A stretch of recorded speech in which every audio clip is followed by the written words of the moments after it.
Welcome to this segment of A Day at DPL, a thought leadership series that is part of the Advisor Revelations podcast.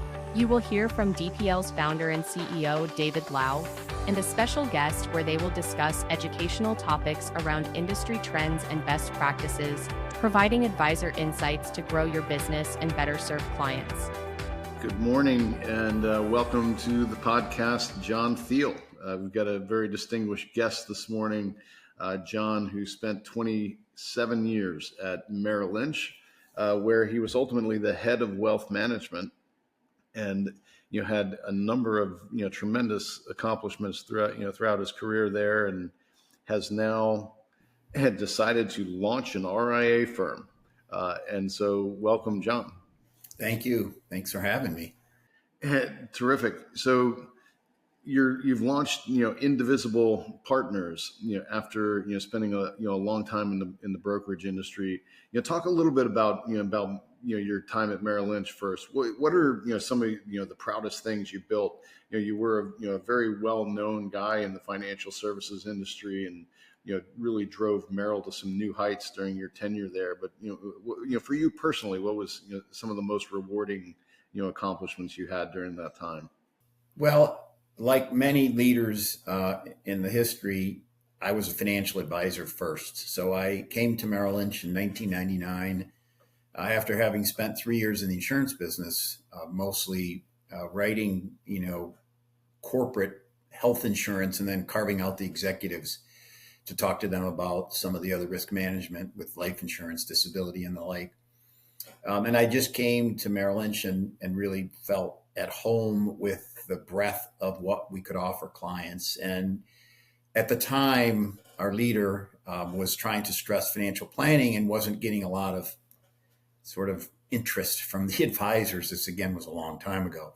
But to me, it was very natural to do financial planning with the experience I had in the insurance industry, as well as I was a CPA. I was in public accounting for 3 years before that, and spent a couple tax seasons really, helping people with that. So when you put it all together, I was really able to have meaningful conversations with clients and didn't have, let's just call it, an overabundance of investment management training, so that I didn't let it and the acronyms and the complexity creep into conversations. And I think a lot of people found that refreshing. The firm thought that I had more to give as it relates to leadership than, my personal productivity, which, maybe they were right. As it turns out, I think they were, but so I went into leadership really because I thought I could make a bigger difference.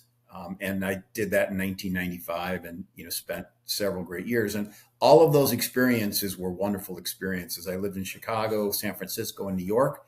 So I got a lot of, different perspectives. And the thing that I think I felt great about was not only helping advisor teams, helping them build teams, help them think about workflow and efficiency. But it was also an opportunity to get to know clients of other advisors on a deeper basis and be, let's just say, sort of that objective person, obviously supporting the advisor, but be able to really have conversations with them that maybe perhaps the advisor couldn't have that kind of conversation with. And it ultimately helped both the advisor and the client. So those were some of the highlights, other than living in some really interesting places. That's cool. So what kind of things did you think you could talk to clients about that, like, you wouldn't as an advisor? Well, estate planning. You think about it, right?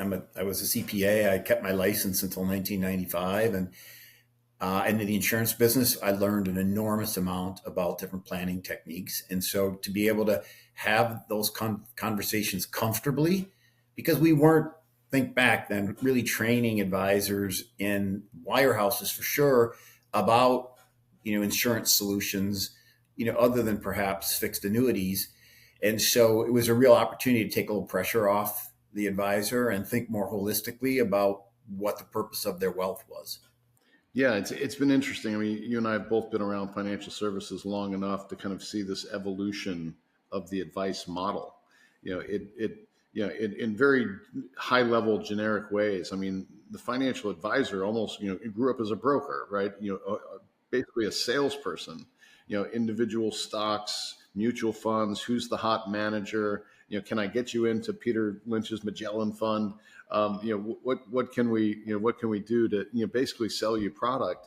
And the idea was just simply about wealth accumulation and how much money can we build for you in your wealth. And it's really been kind of a slow evolution to actually that's not what it's all about. There is this planning notion. There are insurance and risk management issues. There's estate planning. There's all kinds of things. I think probably driven up from the client looking for more services from their advisor.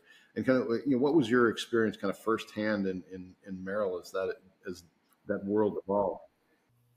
Yeah, that absolutely was the case. Clients were looking for more. I think advisors were looking to do more for their clients. And I really think in one instance, the certified financial planning designation really caught hold as we emphasized financial planning. And, we tried to encourage our advisors to pursue that designation. At one time, we had over 3,000. I'm sure there's more now above the advisors as CFPs, and really make it more like a profession because of the continuing education, the barrier, the test in the code of ethics, right? All important elements to a client who's trying to come up with an objective analysis of one's skill set and talent. I think it was very helpful. And obviously the advisors, were very capable once they passed that exam of understanding some of the more nuanced elements of, wealth accumulation and wealth decumulation. Yeah, I spend time now. I volunteer with the CFP board on their Standards Resource Commission. And I've always thought very highly of the CFP board and creating that professional designation. But working with them, I have even more of an appreciation. Boy, it is extremely thorough how we vet through issues for financial advisors before putting guidance out there, how you should handle different situations or clients or assets or technology, whatever it might be. It's been a great eye-opening experience for me in a very positive way. And I help develop the standards on insurance and how CFPs look at and review insurance. Absolutely. Well, and I give the industry a lot of credit that we committed to and made available. The advisors always wanted to do more. They wanted to be as relevant as can be, but you've got to make it easier for them to do that. And I think people responded effectively, and that's all to me for better outcomes for clients, because that and the other designations that have come as a part of that, whether it be CMER, CPWA, of course, CFA, I just think it all says to the client that I've taken extra care to prepare to be as helpful as I can be to you. Absolutely. So as you've now gone into the independent space, launching Indivisible Partners, kind of what's your vision for Indivisible? And so it's kind of nice when you've got a blank slate and you can just say, I can build whatever I want. And so what's kind of your vision for Indivisible? Well, first and foremost, we want to make sure that the advisor and the advisor-client relationship is put out front and invested in and made the priority. I just feel like that perhaps that slipped away a bit over the last many years, and we've certainly had our fair share of existential events that have put a lot of pressure on all aspects of life, but certainly that relationship between the advisor and the client and the firm. And so we really want to celebrate the advisor and that relationship with the client, which we think is the most enduring in, for sure, financial services, but maybe in business, and invest in it versus other components. Helping the advisor have as efficient a platform as possible, so that the workflow is automated to the greatest extent, so that it's easy to process the workflow that's necessary with that, but also create real customization for that experience for them and for the client, because each advisor has a preference as to what they view when they come in the morning. Each client associate and service person on your team is going to have a different point of view on that. And then as a client, which I have been for the last 15 years and the last 7 years, a retired client, the ability to see my information the way I prefer versus the way the firm would curate it. And so that customization capability is really important. We want the advisors to own 100% of their business, and we would want to be their partner and create this partnership where not only do we work together to curate this platform to keep ensuring that it's the best that it can be, but it's just, it's important for us to have that relationship with the advisor, that they know that, we're in it together. And so the advisor, while they own 100% of their practice, they also own a piece of everybody else that's on the Indivisible Partners platform, because we grant them profit interests when they join the organization. So everybody theoretically and is cheering for one another to do well, because everybody owns a little piece of everyone else. That's tremendous. And I know, we got connected through David Cantor, who is, ex at, Fidelity. And I've been, as we've worked together, I've been just incredibly impressed with your team. And, not only their current capabilities, but what everybody's done in the past. I mean, you've kind of assembled a bit of an all-star team there. At the executive level, as you're setting up this platform, for advisors. Yeah, we were fortunate that life sort of met at the intersection of all of our experiences back in a similar situation. So John Hogarty and I, who was the COO, for the wealth management business at Bank of America and Merrill Lynch, and I have been retired for 7 years, but constantly thinking about what was yet to be done, just really understanding that, a job is never really complete as much as the world evolves. And we felt like there was more we could do to help advisors help clients. And we also had that, view of being a client ourselves, as well as all the experience we had. So we got together, and then some other folks had retired that we worked with and thought very highly of. And our philosophy kind of was, we want to work with people we know, like, and trust first and foremost, if we're going to do something else. And we wanted to work with a team that we knew we could operate together. And we just found that several of our former colleagues were in similar situations at this stage of their life, where they had a lot of gas left in the tank. They kind of wanted to do something, wanted to do it the right way versus the way someone else might think is the right way. We feel very strongly that we know how to do this well, and proven it, as you suggest, with our experience at Merrill Lynch and Fidelity. And so it's an opportunity for us to recast and do it in a way in which we think we can make a big difference for the advisor and their clients. That's terrific. And so one of the things I think of immediately with a team like that is the plans and the goals have got to be big, right? You're not looking to do something small here. You're looking to do something big. So, tell me a little bit about the goals. What are you envisioning for Indivisible Partners over the next 3-5 years? Well, first and foremost, whether it's big or small, we want to be great. And we want to demonstrate to the industry what's possible for advisors and clients and how they interact. So that includes obviously curating a tech stack that is as functional and efficient as it possibly can be for the advisor, that allows for this customization, that allows, and this doesn't get talked about enough, in my opinion, the ability for the client to collaborate with their advisor more completely. Because there are a lot of us who are clients who want to spend more time on our own scenario planning without, quote unquote, wasting the advisor's time. We understand they're busy, but that's hard to do at most places. And we want to make sure that's included. And then as far as the size, we just want to attract quality advisors, credentialed with a clear investment process and a service standard that meets client preferences, and that is open to a fiduciary only relationship where we're transparent around fees, around risks, and most importantly, around outcomes. And so we have we think a relatively conservative financial plan, but one that will reward the advisors and the clients and then the shareholders of our firm. That's terrific. And I love the client-centric focus. I mean, I myself, think of myself as a consumer advocate, very client centric. I've spent my career trying to reduce costs from, effectively product manufacturers to give clients better, better ultimate products. I love thinking about, the client first. And as my background, I'm a marketer, right? And marketers are always like thinking about what the clients need and how do you message to the clients what their needs are.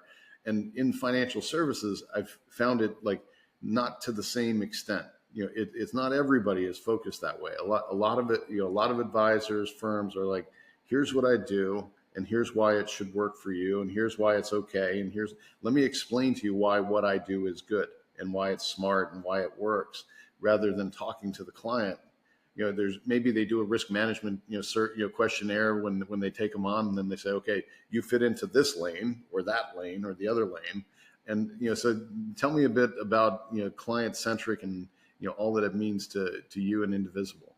One, it's, candidly why we chose to work with you, David, is that we sense that we see actually, your ability to demonstrate sort of best interest with the types of solutions that you offer and the way in which you price them and the way that the clients benefit and the advisors benefit from that. And it's clear, it's transparent, which is to me sort of another way that we build trust with clients. And so we're very curious as to what advisors and clients think, and we will set up formal routines to capture the advisors' points of view, the advisors' opportunity for us to improve, but also we'll do the same with clients, to talk to those clients, to understand what it is that we could do to be more relevant to them in concert and partnership with their advisor.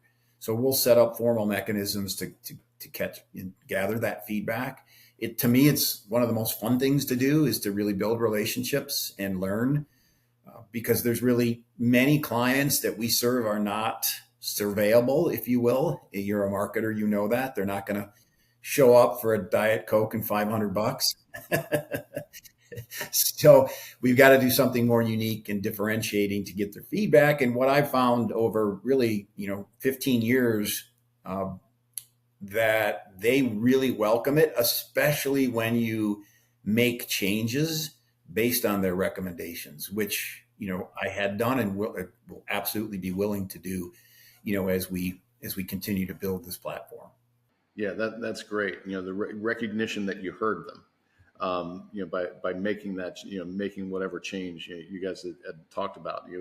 That's a great way of solidifying relationship. And I've been working with advisors for 20, 25 years myself, and one of the things that always struck me as a disconnect here too was advisors talk about, particularly when the market's going a little haywire and there's volatility like we've had much of this year. They say I'm playing psychologist more than financial advisor. I'm trying to talk my clients off the ledge, stay the course. Don't do anything. Don't do anything rash here. Everything's going to be fine. It's like psychological. But on the other hand, it's like maybe to me there's a gap between maybe the service or the investments you've provided and their psychology, where maybe you didn't hear them. Maybe they're not okay with the market volatility. Intellectually, you should be, but emotionally as a client, when it's your money, and particularly when you're near retirement or in retirement, not so easy to stay the course. And so I always thought that was a bit of a disconnect, for advisors who think it's on the client to adapt, to what I'm doing, rather than think about maybe I can alter my strategy. And I think, since you came out of insurance, at least for the early part of your career, risk management is something I don't think, advisors pay attention to enough.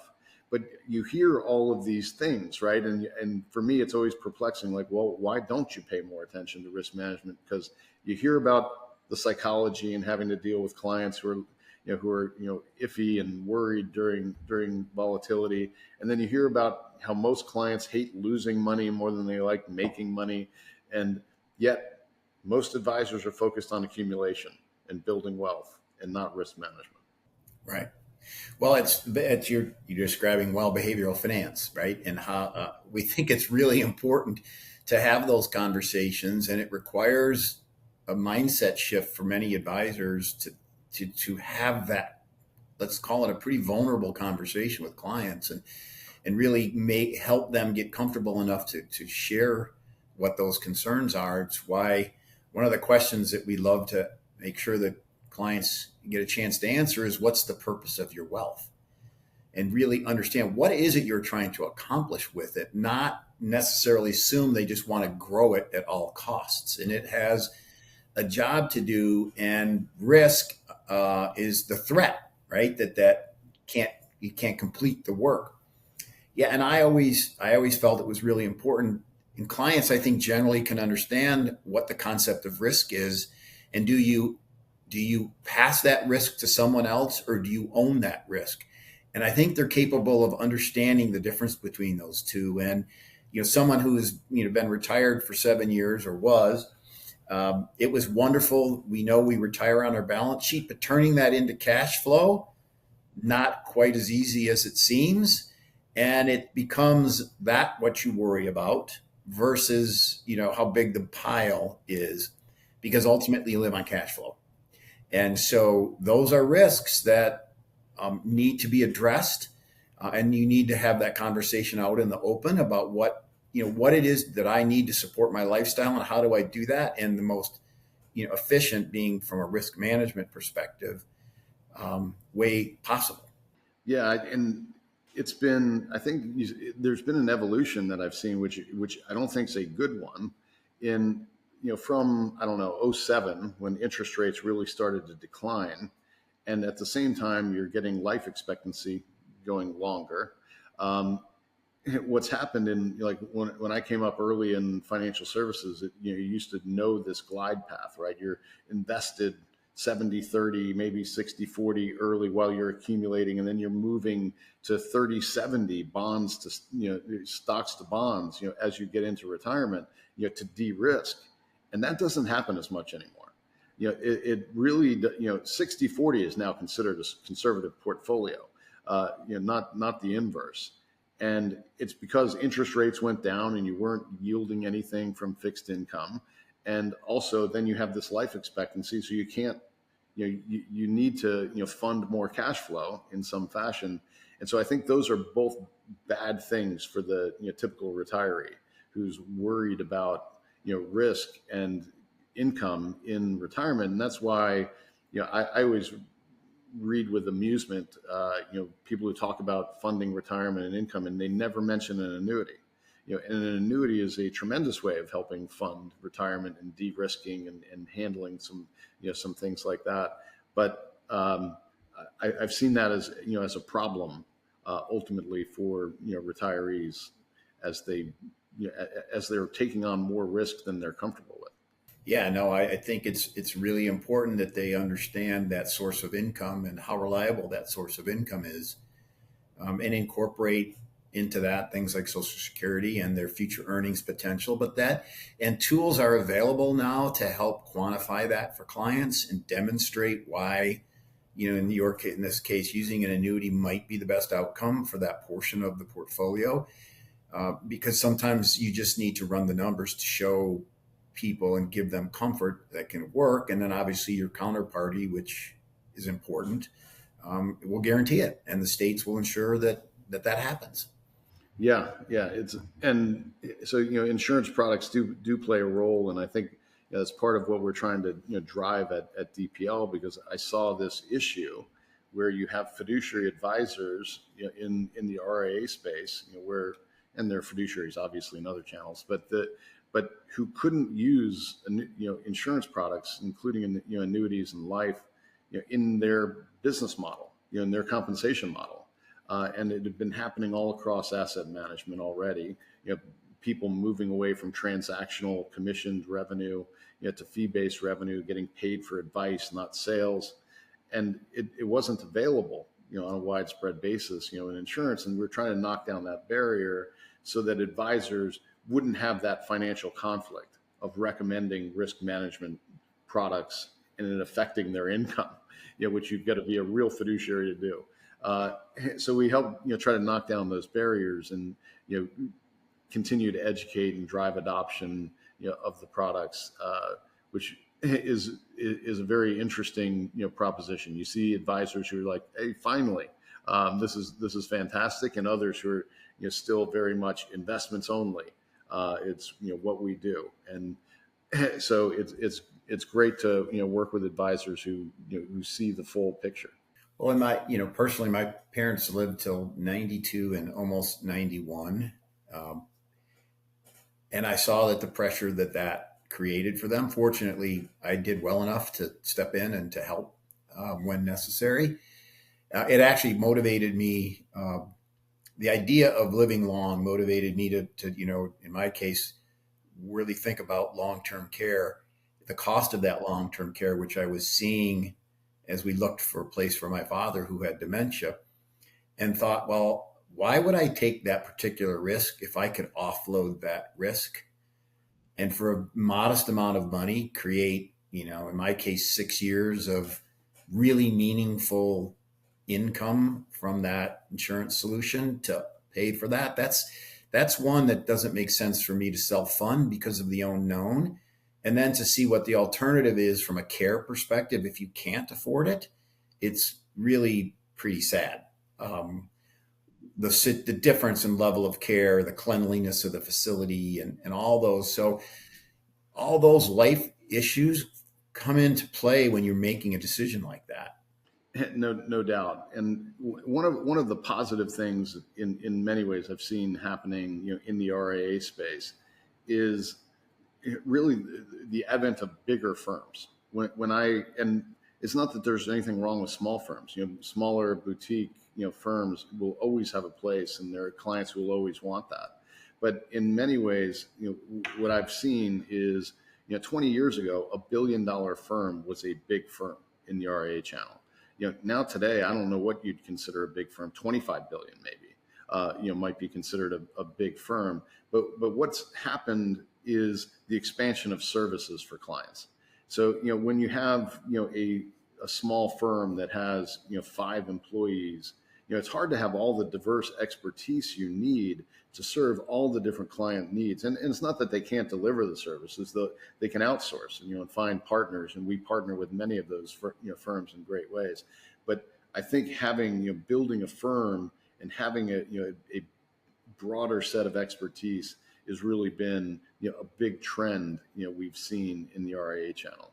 Well, it's the way I look at it, to unpack all that. The easiest way for me to think about it is our clients bring complexities, and they're varied and different depending on the client. And you need to have either on that particular team or available in the organization the capability to face off against that complexity.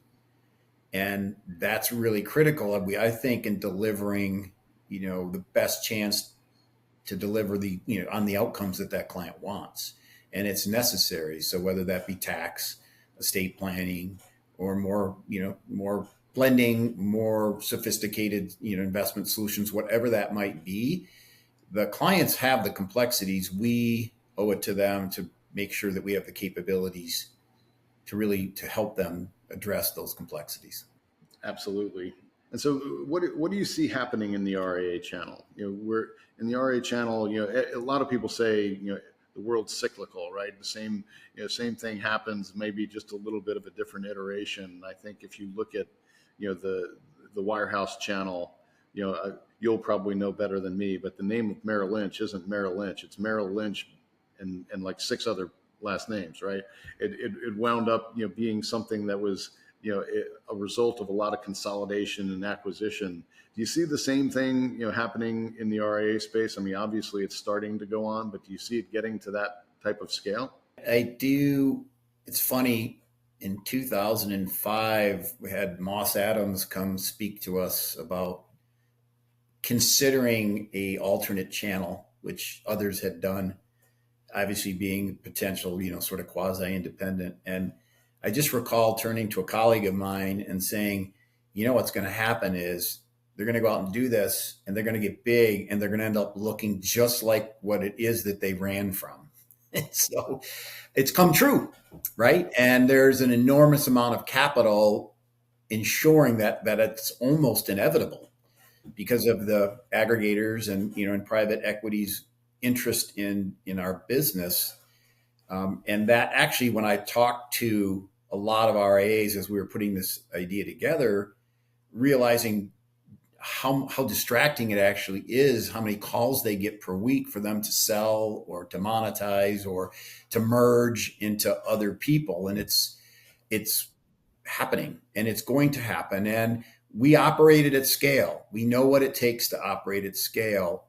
And what we plan on doing is bringing all the benefits of scale without the lowest common denominator approach to running and supervising an organization, because that's ultimately what I think the risk is that you just have so much variability in the way people deliver that you end up having to limit the offering. And that is not at all what we plan to do. We are going to create that opportunity to curate and be relevant to clients and not get to that point where we have to close down ideas.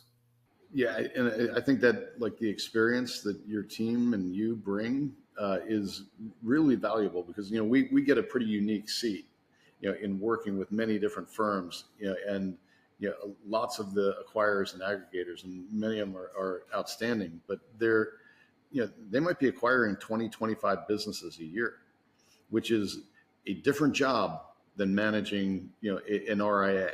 Right. And that's a very specific expertise, and doing that well is really, really difficult. So that the client doesn't suffer, your operations don't suffer. That's a big challenge. But like you said, that's where the industry is driving right now. It's like a race to. And to complicate it, one of the reasons we did this, we saw a couple sort of lingering issues that we wanted to help address, which one was organic growth is a challenge. We think we're pretty good at helping teams grow. We have a long history of doing that, and the ways in which and the markets in which they can grow. But the other one really is this, sort of lack of coherent succession plans for the reality of our advisor force, which is an aging advisor force. I mean, McKinsey, I think, just put out that a third of the advisors will retire in the next 10 years. It's over 100,000 advisors. That's a substantial portion of the people that are out there working with clients. And so we are built to help them with that conversation and help them build and develop that next generation so that they ultimately realize the value of their life's work within their practice. But those are all challenges. And so not only are you transitioning these businesses into your business, but you better stop and make sure that they're prepared for the next event, which is them passing that business on to somebody else. And I think that the firm has a responsibility to help advisors do that well. Absolutely. So I'll test we won't know this answer for a while, but I'll test your prognosis capabilities. A lot of people talk about there being a $1 trillion RIA. Like wirehouses are, many trillions of dollars. I think, Merrill's probably 6-7 trillion in assets under management, something like that, probably. Do you see a $1 trillion RIA, and how far off do you think it is? Well, no, I do. I think there's just the compounding is going to make that happen, right? It's because they're getting bigger, and, the markets typically provide rates of return. So could they grow at 10%? Yeah. And so that's going to double in 7 years. And so, yeah, I do think that's going to happen. And I'm okay with it. I think it's great. That's not really our goal, to build that quickly. It's to do something more, I think, for us that feels right and the right size. But yes, I think that's going to happen. And I think that's okay, because the infrastructure, the technology, the custodians, it's all there to provide for that. I think Fidelity has almost $15 trillion. So yeah, it can absolutely happen. Yeah, I think so too. And I think it's going to be, at least 3 years, but maybe within the next 5 years. And I think it's going to be probably more than one. The big guys are going to start acquiring the big guys. And you're going to get some, scale through that, as well. Yeah, and that they need to be set up to to be relevant to the next generation of clients, not just advisors, because there will be eventually this wealth transfer will take place. I don't know when, and I'm not looking to transfer mine anytime soon. But there, that reality is going to happen, and that's going to, if whoever can capture their fair share will make that happen sooner. Yeah, it's going to be interesting to see how it evolves. But there's certainly, to me, having been working in the RIA channel for about 20 years, the evolution of the channel is amazing. It used to be you had one technology that you got from your custodian, was probably pretty limited. God knows how many technology options you now have. As an RIA firm, the ability to have people help you launch and find different models within what you might be looking for. The support for the channel is just night and day, from what it was 20 years ago. It was one of the most exciting and really pleasant observations is to see how far innovation has come within the technology capabilities. We ourselves, you're part of that. We have our platform provider advise on, and we've integrated, your opportunity set within us so that it's single sign-on, that it's interoperable. So when there's data change, to think about how efficient that can be is for advisors and their clients it's really remarkable how much it's come along. And we think it's, you hate to sit there and do a tit for tat, but we think our technology stack is very unique in that sense, is that it's got end-to-end capabilities across any, sort of significant need that a client has. And it's all integrated and it's interoperable, and it all comes back to a single client record. So reporting is easy, and viewing and customization, all the things we talked about earlier are all there for the client so that they can consume it the way they want. Yeah, that's fantastic. That's another example of the cyclical nature of, the RIA used to have one consolidated system, then all these point solutions came about. And then because I need a better planning system or a rebalancing system or whatever it is, and then you have all these systems that don't talk to each other, and it gets incredibly inefficient. And then people say, well, now we need more integration. We need things to work better together. And I think that's been a huge drive. And guess what that costs, right? That costs a lot of money. That's right. It not only costs money, nobody likes to do it, particularly if you're a financial advisor. Well, and it's why the innovation with APIs is so important. You can unplug and plug back in something that's, more effective for you at any time. There's certainly integration work, but it's not nearly what it would take if you had a legacy platform and how much you'd have to spend, because we had to. Right. Terrific. Well, it's been great having you on the podcast, John. And I don't know if you have any parting words you want to deliver. And again, we're super excited about the partnership with Indivisible, and very excited to see how you build and grow the firm. Well, we just appreciate so much your partnership and how you've innovated, and you've really, I think, taken some of the things that held back people using risk management, using those products and services more effectively. You've taken a lot of the friction out of that and allow us really to be that fiduciary. So I just applaud what you've done, and I thank you for your partnership, and I look forward to a lot more with you. Terrific. I appreciate those kind words, and I look forward to getting out on the golf course with you at some point. That sounds wonderful. Thanks for listening.